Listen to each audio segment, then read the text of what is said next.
Let's start with something you've definitely felt before. Artificial urgency. You're told there are only 2 spots left.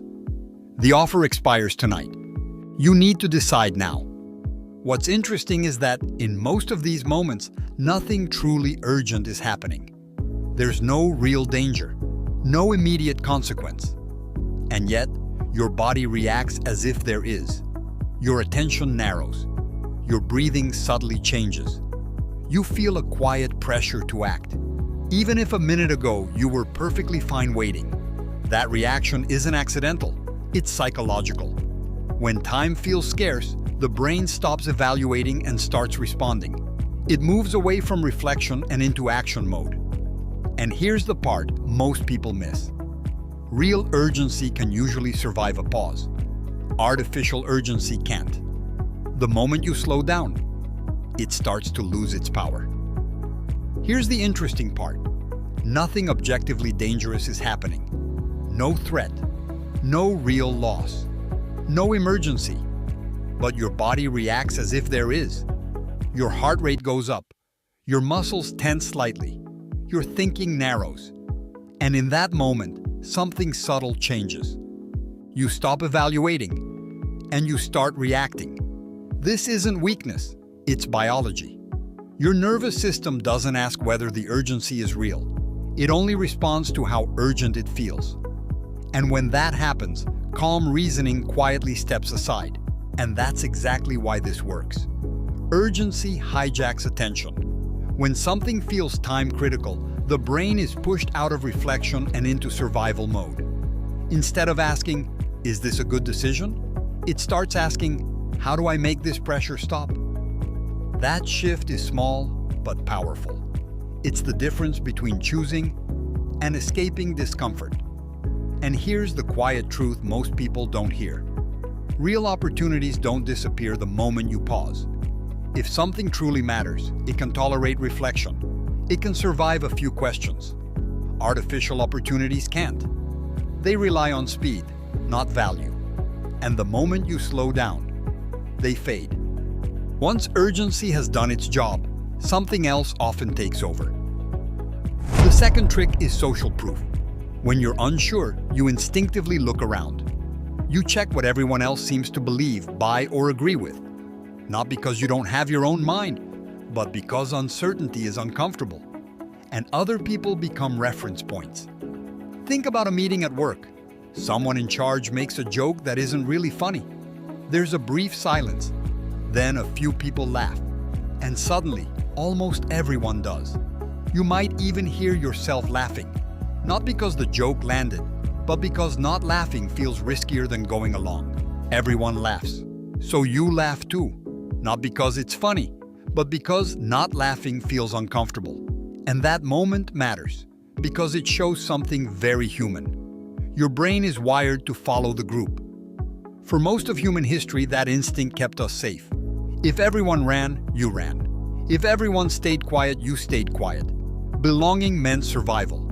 That wiring is still there. It doesn't check whether the group is right. It only checks whether you're aligned. And most of the time, that happens automatically, without you ever deciding. But today, that same instinct often replaces thinking with imitation.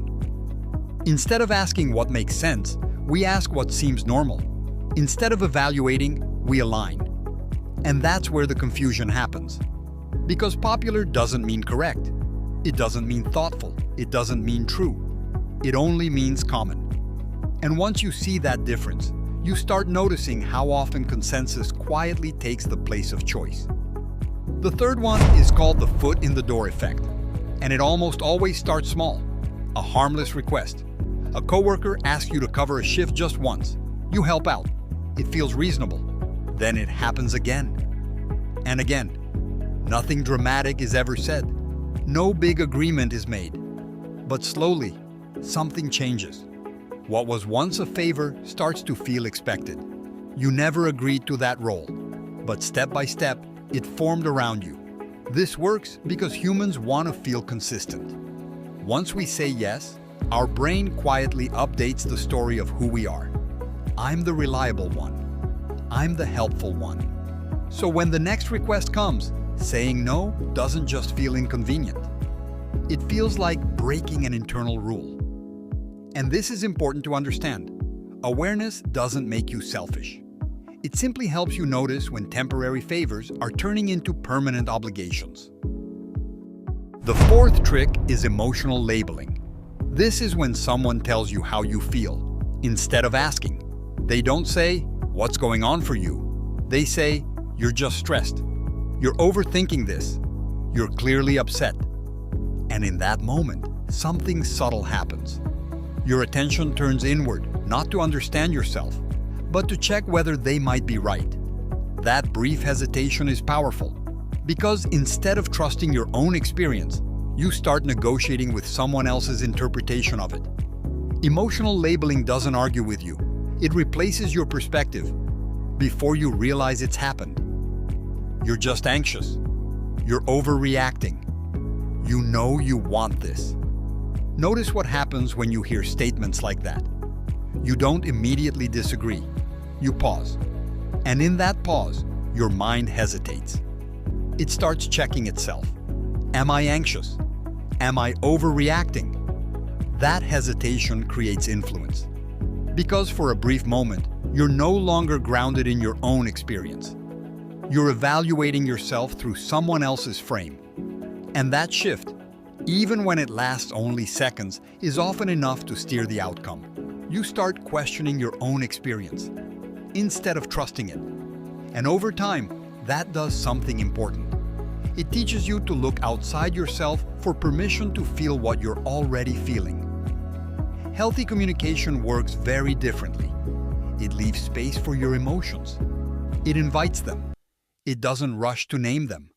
Manipulation doesn't do that. Manipulation tries to define your emotions for you, before you've had the chance to understand them yourself. The fifth is authority bias. We tend to trust people who look like they know what they're doing. Titles, uniforms, confidence, credentials. And most of the time, that trust feels reasonable. It saves effort. It helps decisions move faster. But in many workplaces, decisions go unquestioned, not because they're correct, but simply because of who said them. A meeting ends. A plan is approved. And later, people quietly admit they didn't fully agree, but didn't feel comfortable speaking up. Authority saves mental energy. It's a shortcut the brain uses to avoid constant evaluation. And shortcuts are useful until they replace judgment entirely. Respecting expertise is healthy. Turning off your judgment because of status is not. The last one is guilt framing. This happens when someone makes you feel responsible for their discomfort. Not directly, not openly, but emotionally. They don't ask for what they want. They imply what they're suffering, and suddenly the focus shifts. Away from what's reasonable and onto what will make the discomfort stop. After everything I've done for you, I guess I'll just handle it myself. These sentences don't sound aggressive, but they carry weight. They place responsibility where it may not belong, and they do it without ever asking directly. Guilt evolved to keep groups connected. It helped people cooperate, stay close, and survive together. But when guilt is used strategically, something shifts. It starts to blur boundaries. You stop asking whether something is fair, and you start asking whether you're a bad person for refusing. And that's a powerful reversal. And here's where I'll leave you. Psychological awareness isn't about becoming guarded or suspicious. It's not about distrusting people or seeing manipulation everywhere. It's about noticing when pressure appears quietly, without your consent. Because the moment you notice it, something changes. You create a pause, and that pause, small, quiet, almost invisible, that's where your autonomy lives.